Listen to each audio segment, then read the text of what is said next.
Magandang umaga guys. Ito na siya ngayon. Ang opisina dati.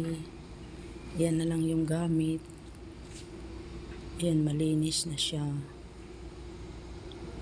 Kulang na lang yung bubong. Huli na daw yun gagawin nila. Kasi mas madali lang daw tong bubong na to. Yan, aircon. Palitan lang naman yung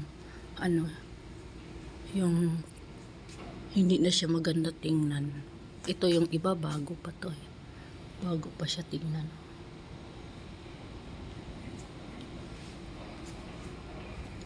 Mayroon pa pala dito.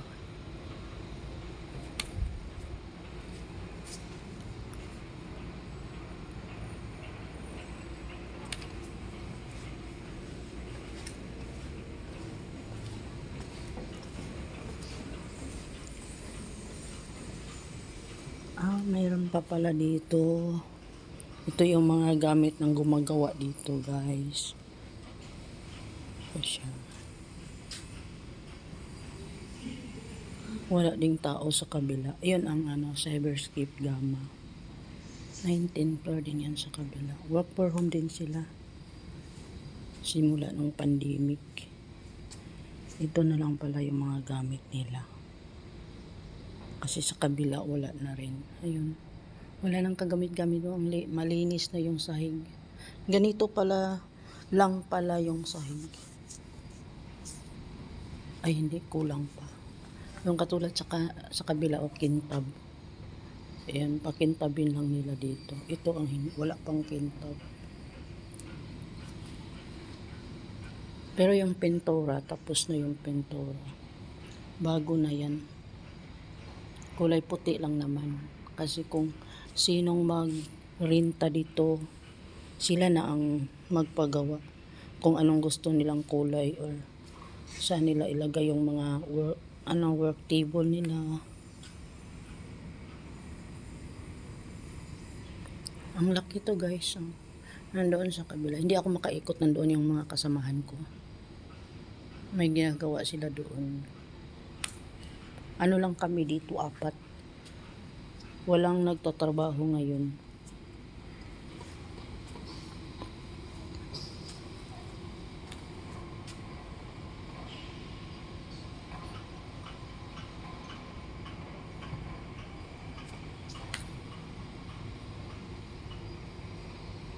Yan siya. Kunti na lang yung palitan, yung mga madali lang pala to palitan. Yan yung pangpalito, paper, mineral fiber ceiling. Yan siyang ipapalit.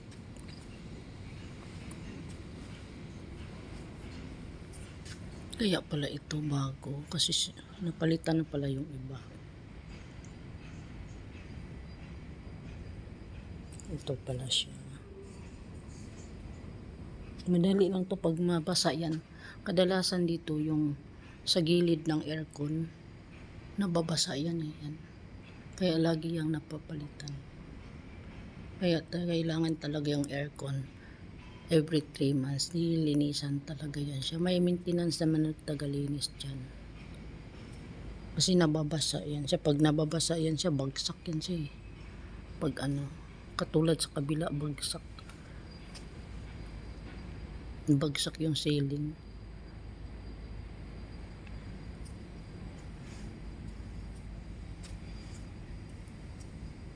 Yan yung mga gamit nila. Ito yung iba niyan, yung maliliit na yan.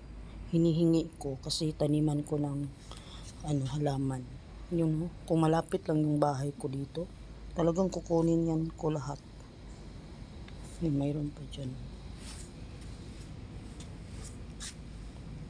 Yan, ganda, matibay yan. Kasi sa pintura yan siya. Ito pala. Pwede pa to. Okay. Hingi ako ng balde niyan. Kasi matibay yan siya.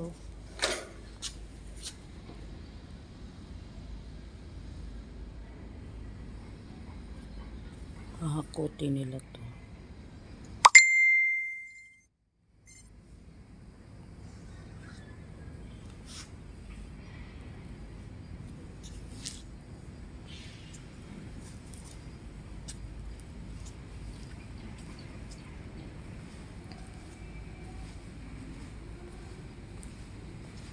Ganda yung hagdan. Oh.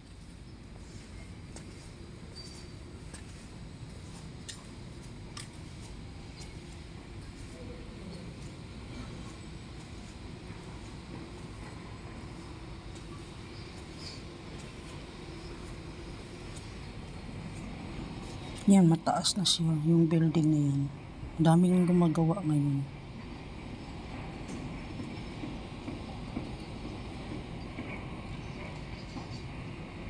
Maraming gumagawa ngayon.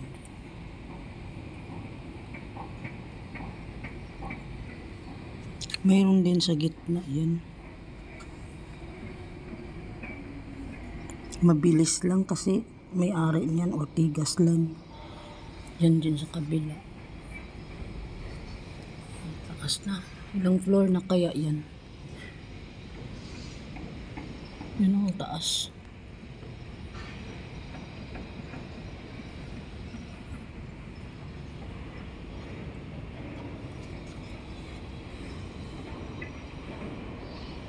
Hindi traffic. Yun sa sa highway.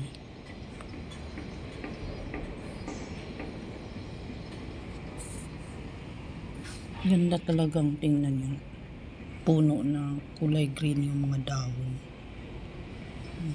Doon sa unahan.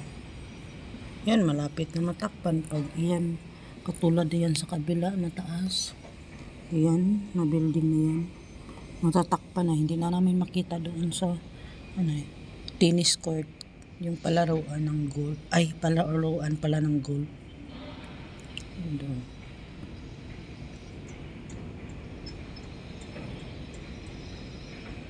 Ganda tingnan pag nandito ka sa itaas, tumingin ka sa malayo tapos sa ibaba. Hindi ba nila ako nakita dito? Kasi dark naman to sa labas hindi makita sa loob hindi masyado makita. Tulad dyan sa kabila Salamin din dyan sa kabila, hindi makita sa loob. Kaya hindi nila alam. Minidyohan ko sila habang gumagawa. Ang galing talaga ng construction na yun. Yung gumagawa ng building. Sana taasan yung sahod nila. Kasi minimum lang din yan sila. Ang hirap pa yung trabaho nila. Bilib talaga ako sa ibang bansa. Kasi ang mga ganyan ang mga trabaho, ang laki ng sahod. Dito lang yata sa Pilipinas ang maliit. Hindi sila masyado napapansin. Mamaya pag mainit yan niya. Sobrang init, nagtatrabaho pa rin dyan.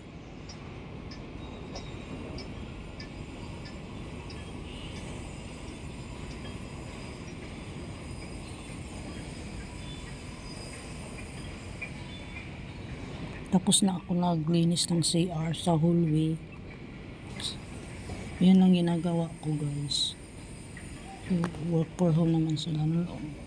Wala namang, minsan lang pumunta yung boss namin dito.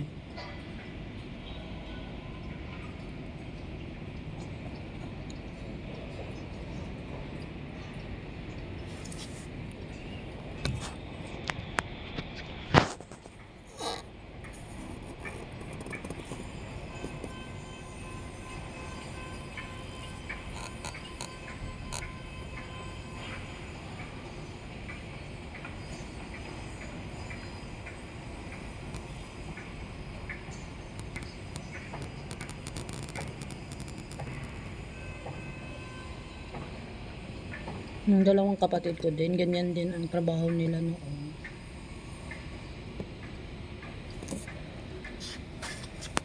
Hirap talaga yun. Kahit hindi ko nasubukan din ang trabaho nila. Tingin ko palang hirap. Ano pa kaya yung kumikilos talaga dyan. Sana taasan yung sahod sila nila. Mapansin sila ba? Pati yung mga magsasaka. Kasi ang napapansin lang dito sa Pilipinas, yung lang nakatapos ng college. sa opisina. Yun lang napapansin na malaki ang sahod. Pero yung mga ganyan na trabaho, construction, hindi napapansin. Kawawa. Kaya yung karamihan ng mga construction doon sa ibang bansa sila nagtrabaho. Pag uwi nila dito, mayaman na sila.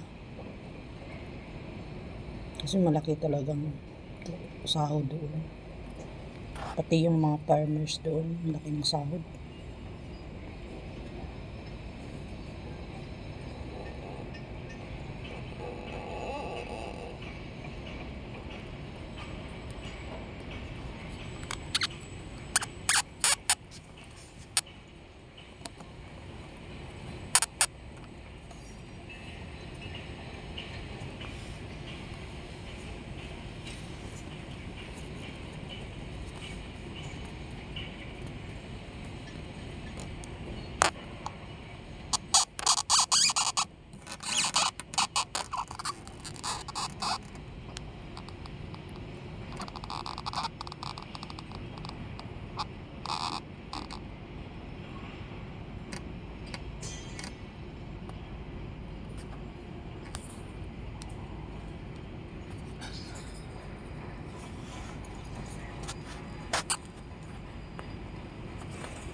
Kamahulog.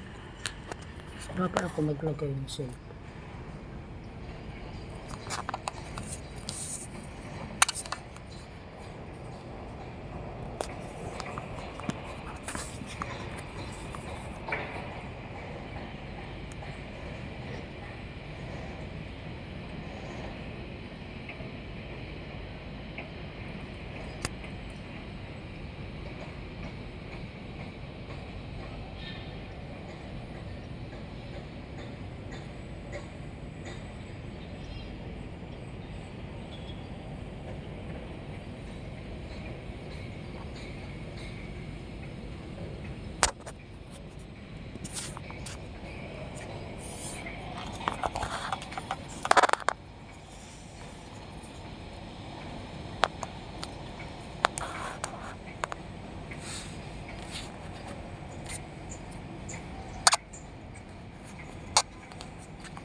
Nanonood lang ako sa kanila, guys, yung ginagawa nila.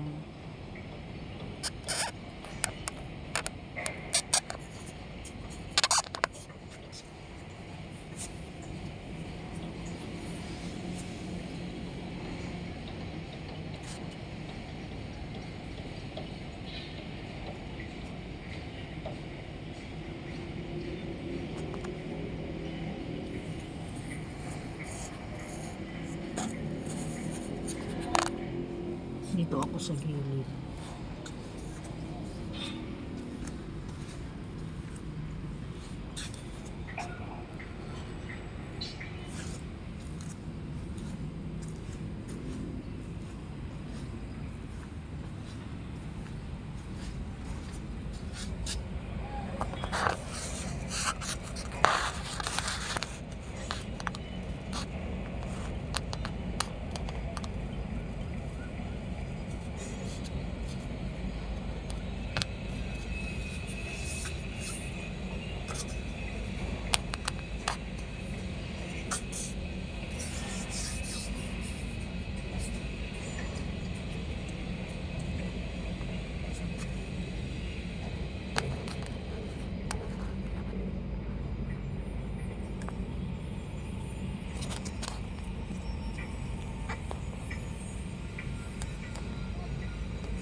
Nanonood lang tayo dito guys.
Bigat yan.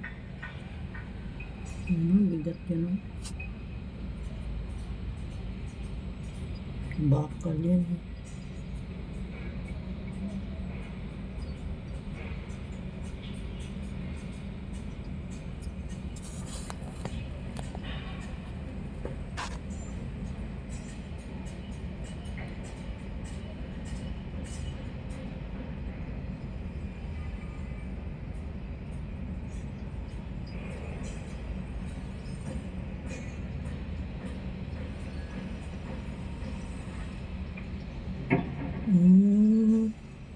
Parang haligi.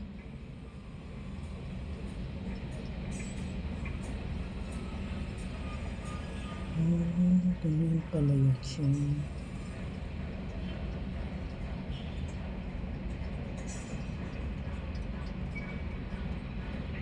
Ang haba. Ganun. Nakakatakot yung ano nila pag nasa gilid sila. Ingat lang talaga.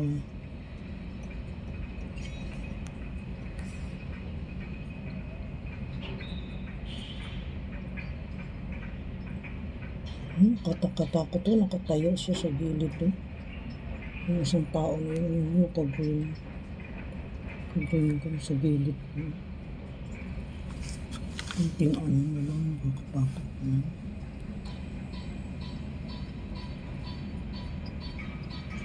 Nakakatakot talaga yung trabaho nila guys. Tulad doon, yan o, yung tao na yan sa gilid. Tapos yung doon din, yung dalawa din. Ano yun, sa gilid ng ano. Wala pa namang mahawakan. Kaya hindi talaga maiwasan may disgrasya sa mga ganito, ganyang trabaho. Lalo kung mataas ng building.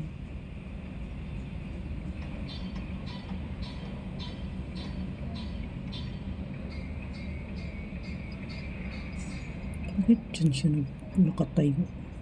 Nakakatakot naman yung ginawa niya. Ganun.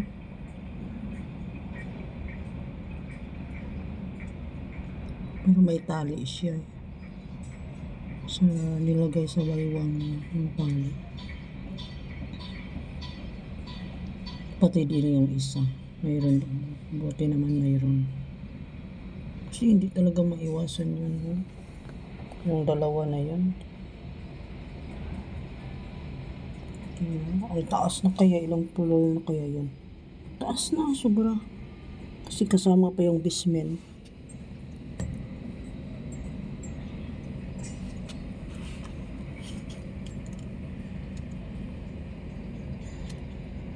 Dapat talaga maglagay sila ng tali. Kasi naku, nakatakot.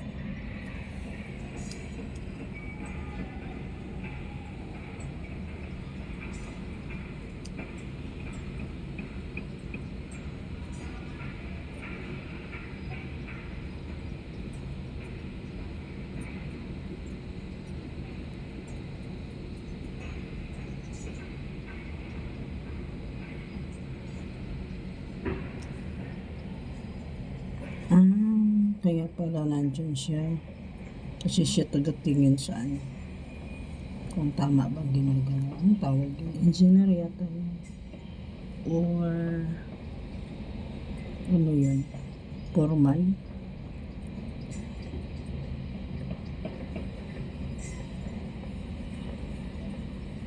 Buti naman may tali pala.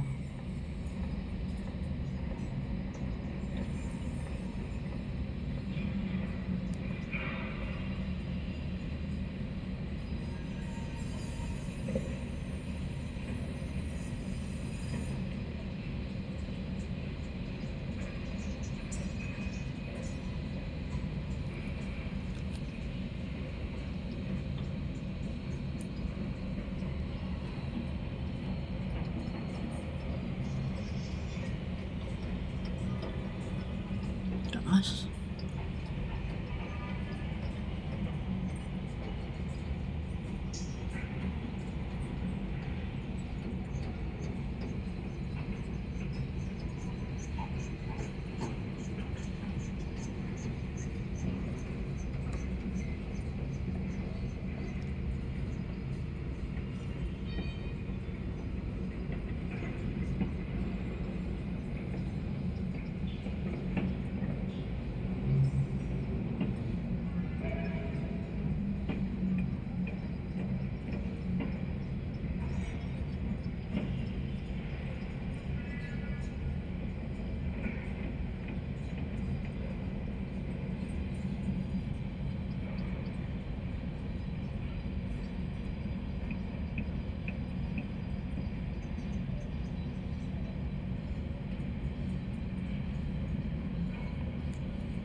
Thank you guys. Thank you for watching. Bye.